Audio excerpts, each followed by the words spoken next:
राधे राधे भक्तों, आज हम सुनेंगे गुप्त नवरात्रि के 5वें दिन की माता छिन्नमस्ता की कथा पूजन विधि, जिससे अकाल मृत्यु का भय दूर होता है और सभी मनोकामनाएं पूर्ण होती है। बोलो माँ छिन्नमस्ता की जय, गौरीपुत्र गणेश जी की जय। गुप्त नवरात्रि के 5वें दिन माँ छिन्नमस्ता की पूजा अर्चना करने का विधान है। माँ छिन्नमस्ता को 10 महाविद्याओं में से 5वां स्थान प्राप्त है।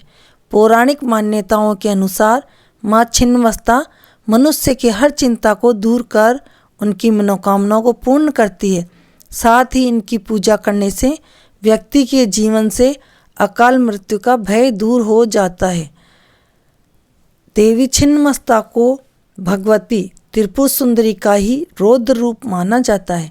शिव पुराण और मार्कंडेय पुराण में इस बात का जिक्र मिलता है कि देवी छिन्नमस्ता राक्षसों का संहार कर देवताओं को उनसे मुक्त कराया था। यह भी माना जाता है कि देवी छिन्नमस्ता की पूजा करने से मनुष्यों को समाज में सम्मान और प्रतिष्ठा प्राप्त होती है और साथ ही सुख और समृद्धि का वरदान मिलता है। माता छिन्नमस्ता को ही प्रचंड चंडिका भी कहा जाता है। हिंदू धर्म के सभी देवी देवताओं में सबसे अलग देवी छिन्नमस्ता का स्वरूप है। पौराणिक मान्यताओं के अनुसार छिन्नमस्ता देवी तीनों गुणों सात्विक, राजसिक तथा तामसिक का प्रतिनिधित्व करती है। माँ छिन्नमस्ता का स्वरूप थोड़ा हटकर है। छिन्नमस्ता देवी के हाथ में अपना ही कटा हुआ सिर है तथा दूसरे हाथ में कटार धारण की है। इस महाविद्या का संबंध महाप्रलय से है। गुप्त नवरात्रि में माँ छिन्नमस्ता की पूजा करने के लिए सुबह जल्दी उठकर स्नान कर साफ सुथरे वस्त्र धारण कर ले।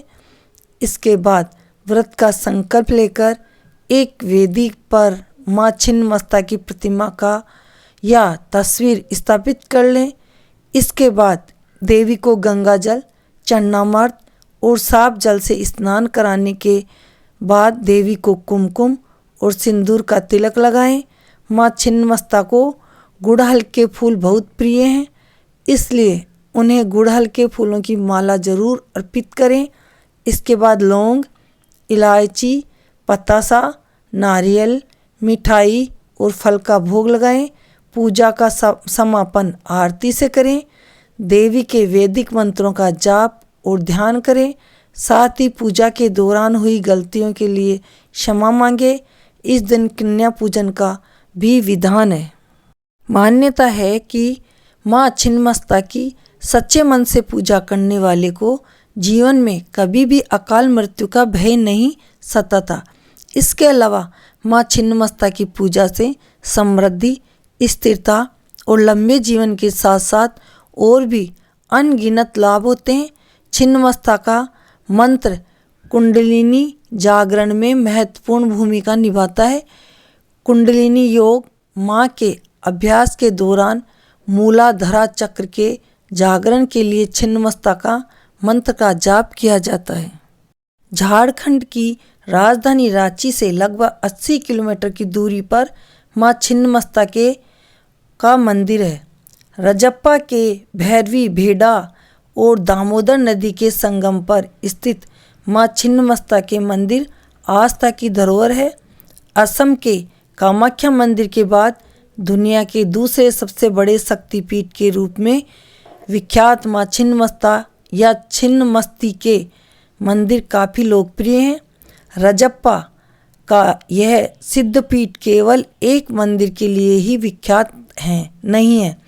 छिन्नमस्ता के मंदिर के अलावा यहाँ महाकाली मंदिर, सूर्य मंदिर, 10 महाविद्या मंदिर, बाबा धाम, बजरंगबली मंदिर, शंकर मंदिर और विराट रूप मंदिर के नाम से कुल 7 मंदिर है।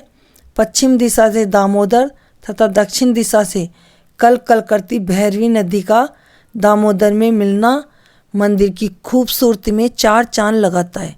दामोदर और भैरवी के संगम स्थल के समीप ही माँ छिन्नमस्ता के माँ का मंदिर स्थित है।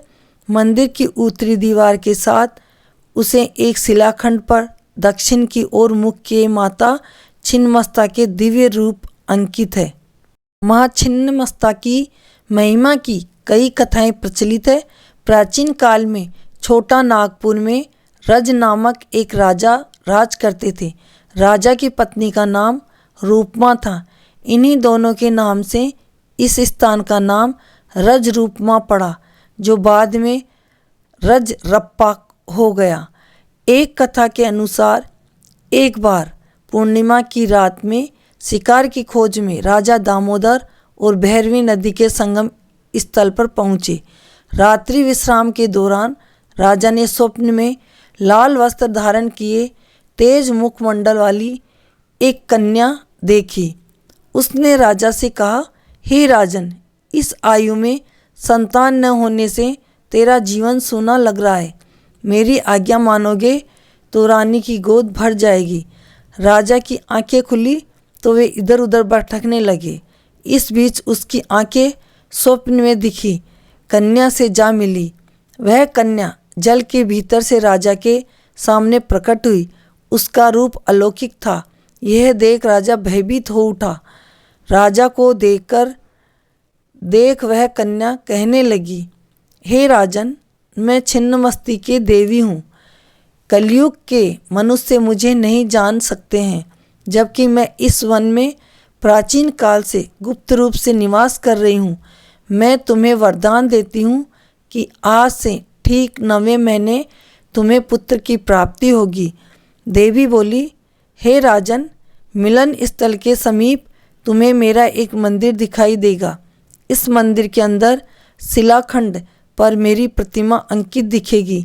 तुम सुबह मेरी पूजा करो। ऐसा कहकर छिन्नमस्ता के अंतर्ध्यान हो गई।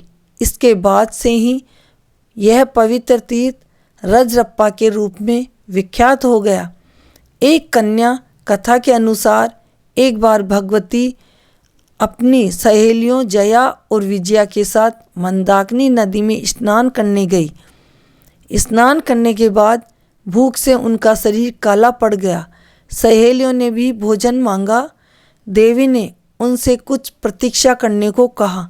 बाद में सहेलियों के विनम्र आग्रह पर उन्होंने दोनों की भूख मिटाने के लिए अपना सिर काट लिया। कटा सिर देवी के हाथ में आ गिरा। वह गले से 3 धाराएं निकली। वह 2 धाराओं को अपनी सहेलियों की ओर प्रवाहित करने लगी। तभी से ये छिन्नमस्ता के कही जाने लगी। तभी से माता को इसी रूप में जाने जाना लगा। उनके एक हाथ में उन्हीं का कटा हुआ मस्तक है और दोनों तरफ उनकी सहेलियां हैं, जो उनके गर्दन से बहती हुई रक्तधारा को पी रही है। तो भक्तों, ये विचित्र चित्र देखने को मिलता है माँ छिन्नमस्ता का। आपको कैसी लगी ये कथा? कमेंट करके बताइए। चैनल को लाइक करें, सब्सक्राइब करें। राधे राधे। जय श्री कृष्णा।